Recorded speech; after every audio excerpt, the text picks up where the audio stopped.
Hay marcas que son, vamos, el alma de un país, ¿verdad? Y en Perú una de ellas es, sin duda, Bacus. Pero lo que es realmente alucinante es su historia. Un viaje de más de 140 años lleno de sorpresas. Así que hoy vamos a ver cómo una idea de negocio, en principio muy simple, se transformó en parte de la mismísima identidad nacional peruana. Venga, vamos al lío con la pregunta clave, porque aquí está toda la miga del asunto. ¿Cómo es posible? Es que el origen de este gigante cervecero no tiene nada que ver ni con la malta, ni con el lúpulo, ni con nada de eso. No, no. El punto de partida fue algo mucho más básico, y en aquel momento un auténtico lujo: el hielo. Claro, para entender bien a Bacus tenemos que hacer un viaje en el tiempo. Hay que imaginarse una Lima donde no había neveras en cada casa, ni mucho menos.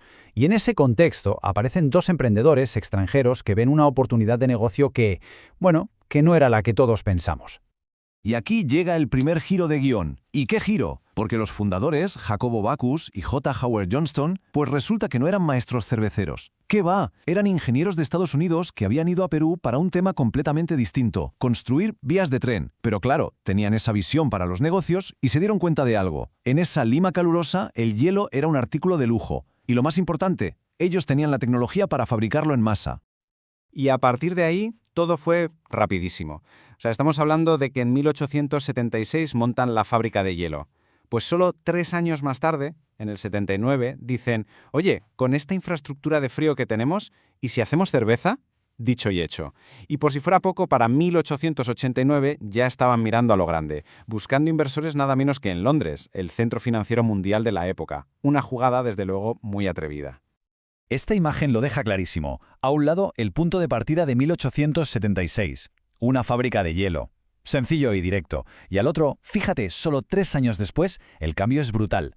Ya no es solo una fábrica de hielo, es cervecería y fábrica de hielo.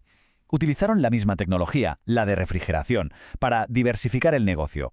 Ojo, que esto no es solo un cambio de nombre o de producto, es el nacimiento de la identidad que va a marcar todo lo que viene después.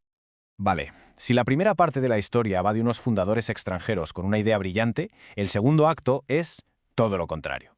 Es la historia de cómo la empresa se peruaniza, cómo echa raíces en el país y se transforma para siempre.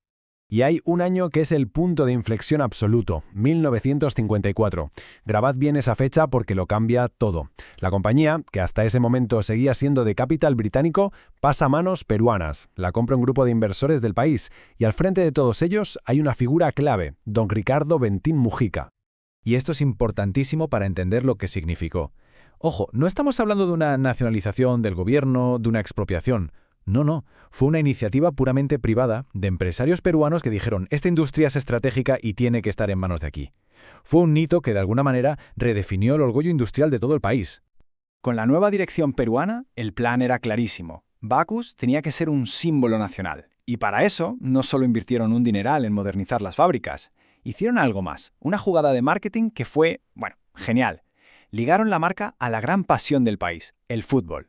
¿Cómo? Fundando un club, el mítico Sporting Cristal. A partir de ahí, la marca Bacus y la identidad peruana quedaron unidas para siempre.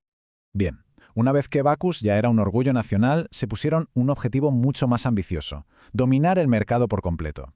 Y eso nos mete de lleno en los años 90, una década de locos, súper frenética, en la que Bacus se lanzó a una campaña de expansión brutal para quedarse prácticamente sola en el mercado cervecero de Perú.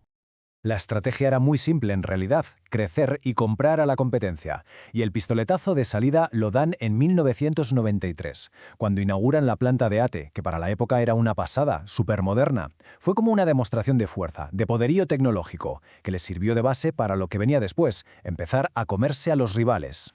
Fijaos en la secuencia, porque es una jugada maestra. Primer paso: en 1993 compran a su principal competidor, la Compañía Nacional de Cerveza, y con ella se llevan una joya, la marca Pilsen Callao. Segundo paso: 3 años después, en el 96, fusionan todas las cerveceras que ya controlan en una única empresa gigante. Y el golpe de gracia, el jaque mate, llega en el año 2000, adquieren Cervesur, y con ella se hacen con marcas súper populares como Cusqueña. Y ya está, el mercado era suyo, dominio absoluto.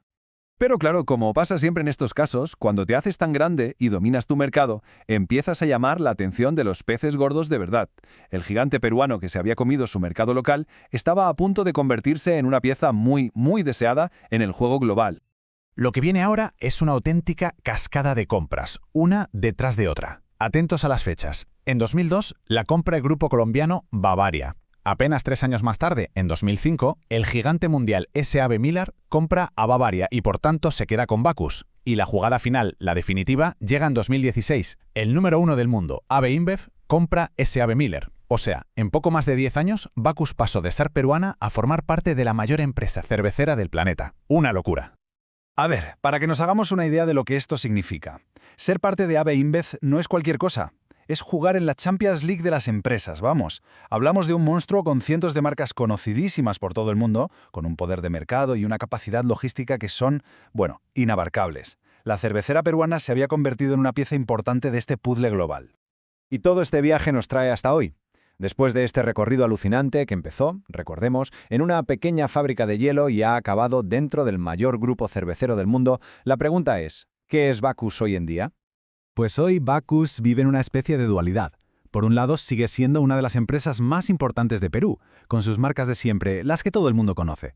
Pero por otro lado, funciona con la estrategia, el dinero y la visión de un gigante global. Es una mezcla muy curiosa entre esa herencia local, muy potente, y la fuerza de una multinacional.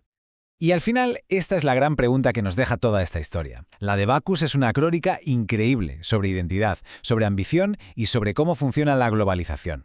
La cuestión es, ¿puede una marca mantener ese corazón, esa alma peruana, cuando forma parte de una maquinaria global tan enorme?